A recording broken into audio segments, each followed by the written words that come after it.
So Dan, beautiful property. Thank you. You know, great setting. What were the challenges you were facing before that compelled you to need a good lighting professional? We had some landscape lights installed here on the property, a lot of them in fact, but they were not really placed in an artistic way or with any sort of vision. And so we both wanted to optimize the placement of the lights and then also add some additional lights to light up some really tall palms we have. Sure.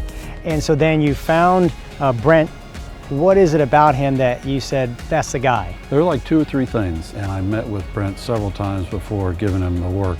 Just a very likable guy, very personable, friendly, easy to deal with. When he said he'd show up, he shows up, and when he said his folks would come, his folks came. He had a real passion for the business. He was really interested in the lighting and lighting this property up. I could tell he had some vision and artistry about what he was doing. All right, so then you're sold on bringing him on board to do it, and then how was the process? Because sometimes with contractors that can be kind of frustrating. How's it with Brent and his team? It's fantastic. He executed very well. He did what he said he was going to do, and he really cared about the result. So contractors I really call partners that care, like Brent, are really important to me. Well, that's important because at 2 for You, we look to find companies that will go the extra mile for you, and it sounds like that's what Brent did. No question.